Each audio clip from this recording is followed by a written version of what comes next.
ជំរាបសួរអ្នកសិស្សបង្កេតទាំងអស់គ្នានៅពេលនេះយើងមកបំបែកក្តីជាមួយនឹងខូណានជាបន្តទៅទៀតទាំងអស់គ្នាហើយនៅពេលនេះគឺយើងមានចំនួន2ករណីទៀតដែលលើកយកមកបកស្រាយជូនអ្នកទាំងអស់គ្នាទស្សនាដោយករណីទី1គឺជាករណីដែលអក្រិតជននឹងទៅចាប់ចម្រិត Sniper យកមកបង្ខំឲ្យសម្លាប់អ្នកចំនួនម្នាក់រីឯករណីទី2គឺកាន់តែគួរឲ្យចាប់អារម្មណ៍ទៀតហើយដោយសារតែគ្រូគុណដាវដ៏ខ្លាំងត្រូវបានគេសម្លាប់ដូច្នេះហើយកុំឲ្យខាតពេលយូរសូមអ្នកទាំងអស់គ្នាមកតាមដានទស្សនានៅវីដេអូរបស់យើងដូចតទៅជាទម្លាប់ធ្លាប់ទៅដោយរាល់ដងសូមអ្នកទាំងអស់គ្នាជួយចុច Subscribe ឲ្យមានដៃមេជើងហើយជាពិសេសគឺអាចឧបត្ថម្ភខ្ញុំតាមរយៈ QR Code មួយនេះបានបាទតាមនីតិថ្មីយើងបានឃើញថាខូណានជាមួយនឹងពូម៉ាក់គេពីរនាក់ហ្នឹងបាននាំគ្នាទៅអញ្ជើញត្រីក្រឹមនៅមាត់ទន្លេហើយនៅពេលដែលពួកគេកំពុងតែសប្បាយអរនៅទីនោះមិនទាន់នឹងបានប្រមាណផងស្រាប់តែបានឃើញបរិសម្នាក់ជិះម៉ូតូទឹកហើយមានភ្ជាប់នៅពេញប៉ោងក្រហមជាប់ជាមួយនឹងម៉ូតូទឹកមួយនោះផងដែរហើយនៅសុកពេញប៉ោងមួយហ្នឹងក៏ខ្ទុះឬសូតែភួយដោយសារតែឆ្ងល់នៅរំពេចនោះខូណានក៏បានយកកៅយិតឆ្លោះទៅមើលហើយនៅទីនោះខូណានក៏បានឃើញបរិសមួយក្រុមដោយបរិសម្នាក់មានកំភ្លើងជាប់នៅក្នុងដៃក្រោយពីបរិសមួយក្រុមនឹងចេញទៅអស់ខូណានក៏បាននាំពួកម៉ាក់គេប្រមាណអ្នកហ្នឹងទៅពិនិត្យកន្លែងកើតហេតុមួយហ្នឹងក្រោយពីបានទៅវែកស្មៅកែថ្មនៅកន្លែងហ្នឹងមកសន្ទុះខូណានក៏បានរកឃើញម៉ាស៊ីនគិតលេខមួយដែលខ្មែរយើងគេហៅថាកាសូដោយនៅក្នុងម៉ាស៊ីនគិតលេខមួយហ្នឹងគឺមានគេទៅសេលេខប្រព័ន្ធនេះគ្នាដោយសារតែសង្ស័យទៅលើហេតុការណ៍មួយហ្នឹងខូណានក៏បានតាក់ទងទៅកាន់ប៉ូលីសនៅពេលដែលប៉ូលីសមកដល់កន្លែងកើតហេតុមេប៉ូលីសក៏បាននិយាយទៅកាន់ខូណានថាកុំភ័យអីអាពៅចាំពូសើបង្កេតតាក់ទងជាមួយនឹងរឿងមួយហ្នឹងឲ្យត្រឡប់មកផ្ទះវិញអ្នកសើបង្កេតម៉ូរីកំពុងតែអង្គុយផឹកកាហ្វេអានកសែតាក់ទងជាមួយនឹងស្ថានីយ៍រថភ្លើងដែលទើបតែបើកថ្មីរីឯខូណានវិញកំពុងតែយកលេខដែលមាននៅលើកាសូហ្នឹងមកកណនាទៅមកដើម្បីស្វែងរកចម្លើយឬក៏តម្រុយដែលជនរងគ្រោះបានផ្ដល់មកឲ្យគាត់តែនៅតែរត់ឃើញទេក្រោយមកទៀតរ៉ាន់ក៏បានផ្ដល់មតិយោបល់ថាលេខហ្នឹងវាអាចតាក់ទងជាមួយនឹងលេខផ្ទះលេខបន្ទប់លេខផ្លូវឬក៏ស្លាកលេខម៉ូតូក៏អាចថាបានដែរគ្រាន់តែបានលើប៉ុណ្ណេះខូណានក៏គិតថាតម្រុយដែលជនរងគ្រោះបានផ្ដល់ឲ្យគាត់ហ្នឹងគឺវាអាចតាក់ទងជាមួយនឹងលេខផ្លូវដូច្នេះហើយពួកគេក៏បានធ្វើដំណើរទៅទីតាំងដែលពួកគេបានដាក់ការសង្ស័យនៅលើផ្លូវមួយហ្នឹងក្រោយពីបានទៅដល់ទីតាំងខូណានក៏បានឡើងទៅវិភាគនៅលើតបលអគារហើយគាត់ក៏បានគិតថា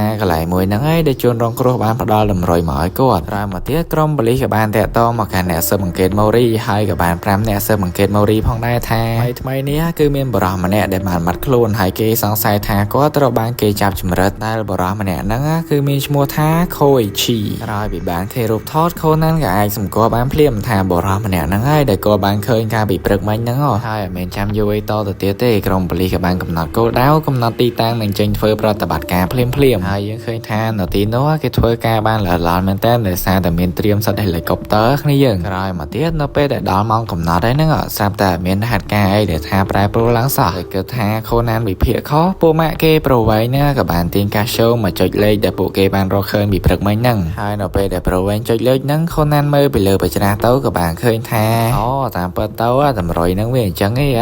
ហើយនៅពេលដែលពួកគេបានឃើញតម្រុយច្បាស់បែបនេះខូណានក៏បានប្រកល់កាសូមួយហ្នឹងទៅឲ្យអ្នកស៊ើបអង្កេតម៉ូរីគ្រាន់តែបានឃើញកាសូមើលខាងបច្រាស់ហ្នឹងភ្លាមអ្នកស៊ើបអង្កេតម៉ូរីក៏បានវិភាគដឹងផងដែរថានៅថ្ងៃទី29ម៉ោង1នៅស្ថានីយ៍រថភ្លើង Heisei Express អត់ទុកយូរទេក្រុមប៉ូលីសក៏បានបដូរទីតាំងភ្លាមហើយយើងឃើញថានៅលើរថភ្លើង Heisei Express មួយហ្នឹងគឺមានគ្រួសារអ្នកចំនួនមួយគ្រួសារដែលធ្វើដំណើរនៅលើខ្សែរថភ្លើងមួយហ្នឹងជាងនេះទៅទៀតដើម្បីឲ្យផែនការហ្នឹងបានសម្រេចអាពួកដែលថាជាអក្រិតជនហ្នឹងវាបានតែចាប់ចម្រិតមនុស្សជាទីស្រឡាញ់របស់ Sniper យកមកគំរាមដើម្បីឲ្យ Sniper ម្នាក់ហ្នឹងធ្វើទៅតាមផែនការរបស់ពួកវារីឯខូណានជាមួយនឹងក្រុមប៉ូលីសឯនេះវិញវាយសិតតែជិះហេលីកុបទ័រមកចំណែក Sniper នេះវិញកំពុងតែធ្វើទៅតាមផែនការរបស់អាពួកអក្បត់ហើយដោយគាត់កំពុងតែតម្រង់កណ្ដុងកាភ្លើងទៅកាន់បរិសដែលត្រូវជាអ្នកជំនួយម្នាក់រៀបបំរុងនឹងបាញ់ហេលីកុបទ័ររបស់ប៉ូលីសក៏បានមកដល់ហើយនៅពេលដែលអក្រិតជនមួយក្រុមនឹងកំពុងតែជ្រួលច្បល់ Sniper ក៏បានលបវាយប្រហារពួកនឹងពីក្រោយផងដែរ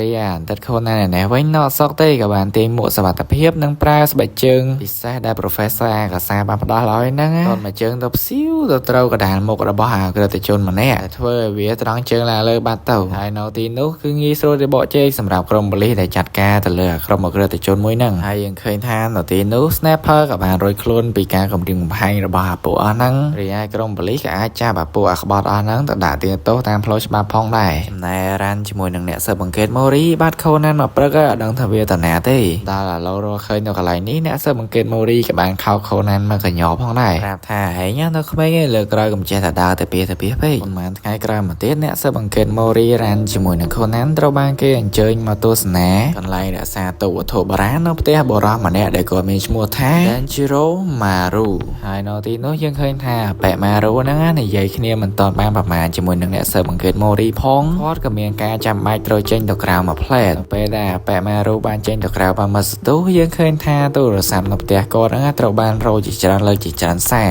រហើយដែលហេតុថាទ្រាំបានណាអ្នកស៊ើបអង្កេតម៉ូរីក៏ចង់ទៅលើកទូរស័ព្ទហ្នឹងផងដែរតែនៅពេលដែលគាត់ដើរទៅដល់រកលើកហើយអាទូរស័ព្ទហ្នឹងក៏បានដាច់ទៅវិញដោយសារតែចាំតាម៉ារូយូរពេកអ្នកស៊ើបអង្កេតម៉ូរីក៏បានដើរមើលនៅជុំវិញបរិវេណផ្ទះហ្នឹងផងដែរហើយនៅទីនោះអ្នកស៊ើបអង្កេតម៉ូរីក៏បានដើរទៅប្រទះគ្នាជាមួយនឹងប្រពន្ធរបស់អាតាម៉ារូហើយយើងឃើញថាប្រពន្ធរបស់អាតាម៉ារូអត់ចង់ឲ្យមានអ្នកស៊ើបអង្កេតអីនៅក្នុងផ្ទះរបស់គាត់ឡើយហើយនាងក៏បានគម្រាមទៅកាន់អ្នកស៊ើបអង្កេតម៉ូរីផងដែរថាបើមិនចង់បាយមាត់ទេកុំចេះដើរតែនិយាយផ្ដេសផ្ដាស់ហើយនៅទីនោះពួកគេក៏បានលើសំឡេងស្រែកចាចនៅពេលដែលពួកគេរត់ទៅមើលគួរឲ្យរន្ធត់ចិត្តពួកគេបានប្រទះឃើញថាអាតាម៉ារូត្រូវបានគេចាក់សម្លាប់ជាប់នឹងជញ្ជាំងបាត់ទៅហើយបរិវេណនៅក្នុងបន្ទប់មួយហ្នឹងគឺថាមានការបែកបាក់អញ្ញាញ៉ាយជាពិសេសគឺមានស្នាមដាវនៅពេញបន្ទប់ក្រោយពីបានឃើញសាកសពរបស់អាតាម៉ារូពួកគេក៏បានតាក់ទងទៅកាន់ប៉ូលីសដល់ពេលដែលប៉ូលីសមកដល់ទីនេះប៉ូលីសក៏ចាប់ផ្ដើមធ្វើការវិភាគនិងធ្វើកសោវិច័យទៅលើសាកសពរបស់អាតាមួយហ្នឹងគ្រាន់តែមកដល់កន្លែងកើតហេតុភ្លាមប៉ូលីសក៏បានចេញធ្វើការចាប់បានជនសង្ស័យចំនួន3នាក់ដោយអាប៉ែពាក់វ៉ែនតាមួយនេះគឺជាដុកទ័រប្រចាំការរបស់ជនរងគ្រោះដែលប៉ែតម្នាក់ហ្នឹងគឺមានឈ្មោះថាអ៊ីគូយ៉ាហាតាណូហើយជនសង្ស័យទី2គឺជាអាប៉ែមុខថាសមួយនេះដែលគាត់មានឈ្មោះថាម៉ាកូតូអាកូស៊ូដែលគាត់ជាអ្នកសិល្បៈតាក់ទងជាមួយនឹងវត្ថុបុរាណហើយជនសង្ស័យចុងក្រោយគេគឺជាបរិសុទ្ធដែលពាក់កៅអៅស្អាតបាតម្នាក់នេះតែគាត់ផងដែរគឺមានឈ្មោះថាយូជីស៊ូវ៉ាគ្រាន់តែបានឃើញអាប៉ែស៊ូវ៉ានឹងភ្លាមខូណានក៏វិភាគឃើញថាអាប៉ែហ្នឹងច្បាស់ជាអ្នកប្រើដាវជាក់ជាមិនខានព្រោះថាសាមរ៉ៃដែលប្រើដាវគឺតែងតែរបួសនៅដៃខាងឆ្វេងកន្លែងហ្នឹងឯសារតែពួកគេអាសាយកដាវចូលស្រោមអញ្ចឹងឯងបានរបួសនៅកន្លែងហ្នឹងហើយនៅទីនោះយើងឃើញថាអ្នកស៊ើបអង្កេតម៉ូរីជាមួយនឹងប៉ូលីសគឺដាក់ការសង្ស័យពេញណាពេញណីតែម្ដងជាដំបូងគឺគាត់សង្ស័យទៅលើអាប៉ែសូវ៉ាដែលដឹងថាអាប៉ែហ្នឹងជាអ្នកគុនដាវដូច្នេះហើយគឺគាត់អាចប្រើដាវដើម្បីសម្លាប់លោកតាម៉ារូជាក់ជាមិនខានហើយបន្តមកទៀតគឺគាត់សង្ស័យទៅលើអាប៉ែមុខថាម្នាក់នេះព្រោះថាអាប៉ែមួយហ្នឹងគឺជាអ្នកសិល្បៈវត្ថុបុរាណហើយណាមួយជនរងគ្រោះគឺជាអ្នកថែរក្សាវត្ថុបុរាណផងអាប៉ែមួយហ្នឹងគឺសម្រាប់ជនរងគ្រោះដើម្បីចង់បានវត្ថុបុរាណហ្នឹងឯងព្រោះគេដឹងថាវត្ថុបុរាណទាំងអស់ហ្នឹងគឺមានតម្លៃថ្លៃមែនទែន